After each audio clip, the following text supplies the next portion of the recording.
Ce soir, branlette.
Bonjour à toutes, bonjour à tous.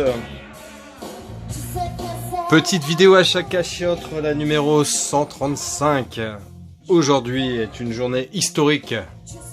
Nous sommes en phase finale de la Coupe du Monde de football, la France contre la Croatie. Le match est dans quelques heures, donc je croise les doigts très fort pour qu'on accroche une deuxième étoile sur le maillot tricolore. Donc voilà, je leur souhaite de gagner. Mais avant tout que le meilleur gagne. Celui qui méritera de gagner mérite d'être champion du monde. Ça veut rien dire ce que je dis, c'est pas grave. Alors vous avez pu voir dans la petite tout départ de la vidéo, on va commencer tout de suite avec un goodies. Alors vous le reconnaissez, c'est le personnage de Dustin dans Stranger Things. Donc c'est une figurine McFarlane Toys, très réussie, franchement. C'est pour ça que je l'ai pris. Si elle était moche, je pense que je l'aurais pas prise. Donc franchement ouais, très très jolie. Il y avait 11 aussi ce jour-là. Mais bon, j'ai préféré prendre Dustin parce que c'est mon personnage préféré. Et il symbolise vraiment ce que j'aimais bien dans les films d'adolescents des années 80. Donc très content d'avoir cette belle petite figurine. Très très sympa et très fidèle au personnage avec la casquette, enfin tout y est.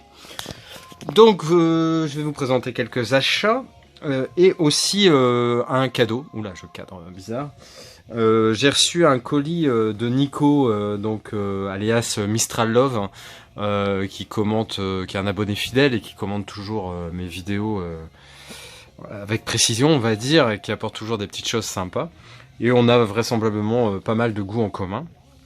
Il sait que j'aime beaucoup les comédies US et des films des fois un petit peu anciens et qui sortent un petit peu des sentiers battus. Et il a fait fort en m'envoyant une enveloppe bullée avec 5 films.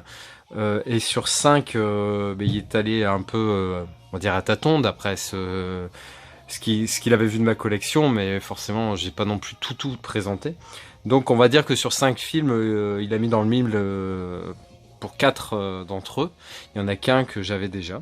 Donc je vais vous présenter tout de suite celui que j'avais déjà, comme ça sera fait. Donc c'était le Club des Ex avec une distribution quand même de ouf, un trio de femmes très sympas qui ont vraiment marqué les comédies des années 80. Donc on a Goldie Hawn, Bette Midler et Diane Keaton. Donc vraiment 3 représentatrices. 3 représentantes, c'est très bien, 3 représentantes, ouais voilà, du cinéma pareil, des années 80, les working girls, les femmes d'action, les femmes qui bouleversent les choses, enfin voilà, 3 militantes de la cause féminine. Donc le Club des Ex, très bonne comédie, que j'avais déjà. Alors il a fait très fort, c'est particulièrement avec 2 films sur les 4, mais donc celui-là, le Personne n'est parfaite, donc avec l'excellent Robert De Niro et Feu Philip Seymour Hoffman. Alors c'est un film une comédie de Joel Schumacher, Donc l'histoire, je vais vous la lire parce que franchement, ça donne méga envie. Je pense que je l'ai vu, mais il y a tellement longtemps que j'ai super envie de le revoir. Hier, j'ai voulu me le mettre, mais les événements se sont enchaînés, ce qui fait que j'ai pas pu le mettre dans le lecteur. Mais je vais le regarder incessamment. Donc, ancien soldat dans les troupes d'élite, Walt Kuntz est ultra conservateur et fier de l'être. Tout l'oppose à son voisin Rusty, un jeune artiste travesti au franc-parler au comportement excentrique. Une nuit, Walt tente d'intervenir dans une bagarre, mais il est terrassé par une attaque cérébrale. Paralysé, l'ex-marine devient presque incapable de parler et de marcher. Pour sa rééducation, on lui recommande des cours de chant. Rusty va alors lui servir de professeur. Donc vraiment, voilà, deux mecs que tout oppose, aussi bien dans les orientations sexuelles que dans la façon d'être, que dans la façon de voir la vie globalement. Et c'est ça qui est toujours hyper intéressant, c'est justement des confrontations de deux mondes complètement opposés et voir ce que l'un peut apporter à l'autre. Donc personne n'est parfait. Excellent.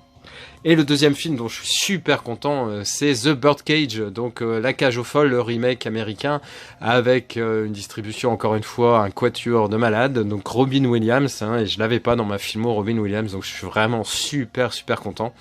Nathan Lane, Jen Ackman et Diane Waste. Donc je vais pas vous lire l'histoire, vous connaissez grosso modo, même si ça a été un peu... Voilà, il y a des choses, il y a des similitudes, mais il y a des choses bien différentes aussi. Forcément, ça se passe à Miami. Bon, certes, c'est toujours le milieu des travestis, etc. Mais là, ça va un peu plus loin. Mais bon, toujours pareil, la confrontation de deux mondes radicalement opposés. Et voilà, il va falloir que les uns s'acceptent. Enfin, les uns acceptent les autres. Donc The Birdcage, très content d'avoir ce film. Et ensuite, deux films que je ne connaissais pas du tout. Donc le premier, pareil, une distribution franchement qui me donne super envie. Katie Holmes, Diane Keaton et l'excellente Queen Latifah, que j'adore vraiment, qui est excellente. L'histoire, pareil, terrible. À la suite du licenciement de son mari, Bridget doit sacrifier son luxueux train de vie. Sans expérience professionnelle, la quinquagénaire se résigne à travailler comme femme de ménage pour la réserve fédérale américaine.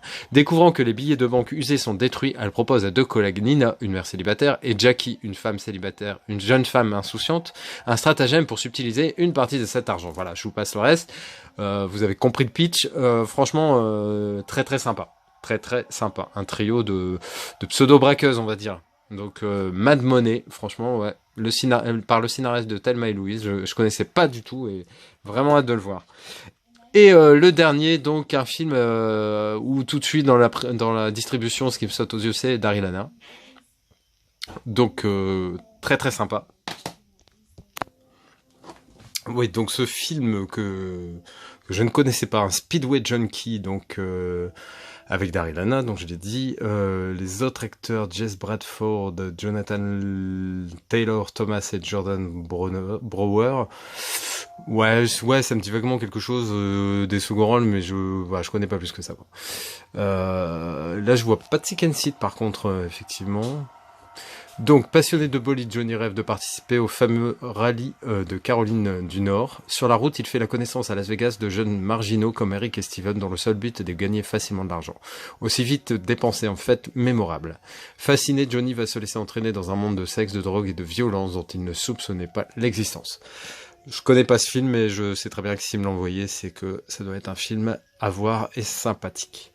Donc je le remercie encore, c'est vraiment très gentil, et puis c'est des films qui sortent un petit peu, on va dire, des sentiers battus, et ça me fait vraiment plaisir.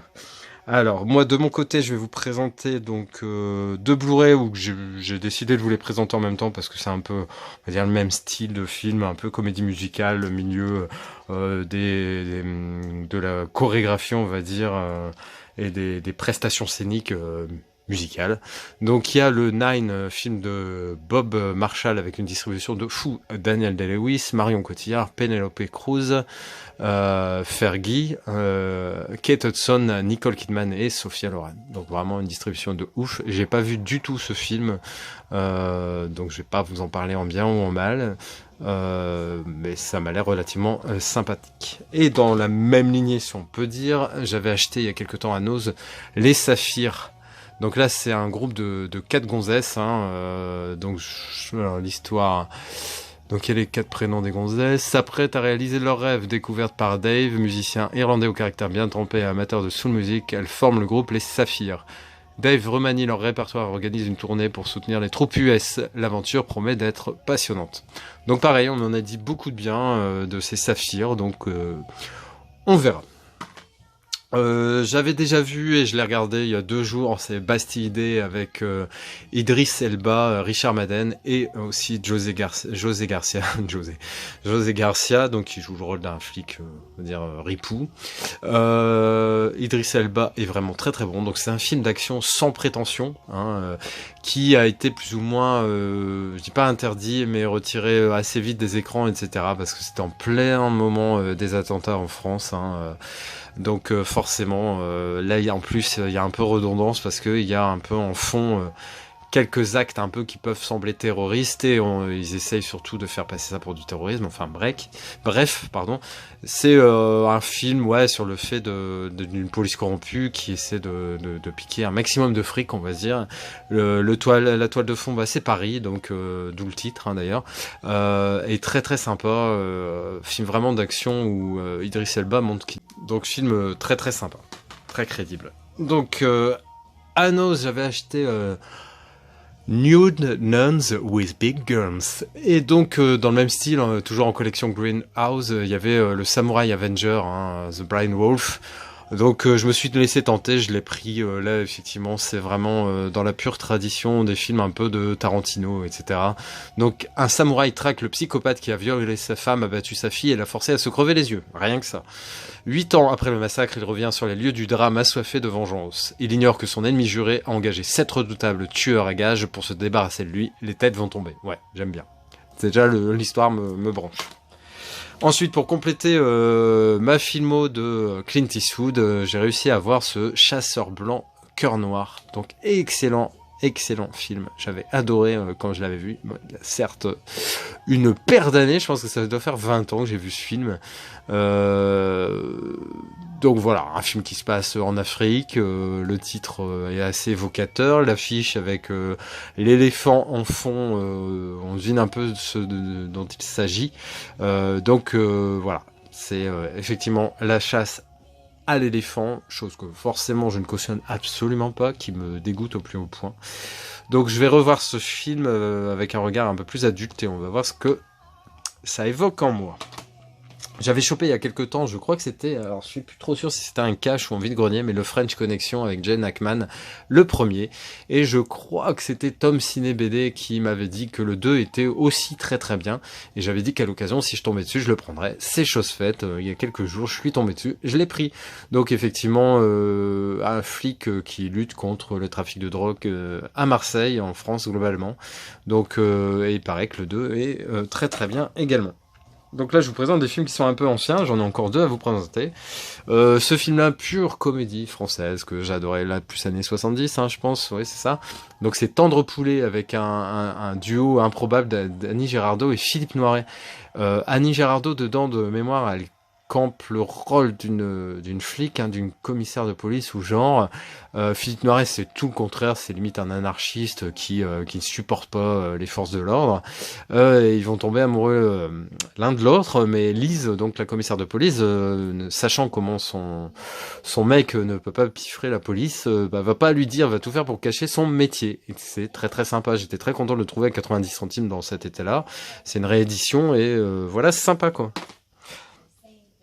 J'avais vu ce film chez ma grand-mère, donc télé en noir et blanc, tube cathodique. Hein, là, c'est forcément ça va pas me changer parce que c'est un film en noir et blanc. C'est Le Prisonnier d'Alcatraz, à ne pas confondre avec L'Évadé d'Alcatraz, qui est un film avec Clint Eastwood. Donc là, Birdman of Alcatraz, Le Prisonnier d'Alcatraz, c'est un film avec Burt Lancaster. Très très bon film de souvenirs et qui, voilà, pour moi. Plus la nostalgie de l'époque où j'étais chez ma grand-mère à boire des chocolats chauds et à regarder des films sur sa vieille télé dans son canapé en velours. Enfin voilà, donc un film très sympa sur l'univers carcéral où en gros Burt Lancaster alors que c'est pas du tout son truc à la base, s'intéresser aux oiseaux, à l'ornithologie il me semble, hein, qu'on dit comme ça. Et puis voilà, il y a des méchants, il y a un directeur de prison très particulier, etc., etc. Donc voilà, j'étais très content de tomber dessus aussi, comme quoi il y a des petits trésors dans les caches, les vides-greniers, des films auxquels on pensait plus du tout, et en voyant la jaquette, en lisant quelques lignes, on se dit putain c'est vrai, ce film-là excellent, et on est super content de le trouver. C'est toute la magie du truc. Donc bah voilà, ce sera tout. Donc je vous ai présenté la figurine de McFarlane Toys de Dustin, de Stranger Things, les petits cadeaux de Nico, et ainsi que mes derniers achats, que ce soit du Nose ou autre. J'espère que cette petite vidéo vous a plu. Allez les bleus, ciao.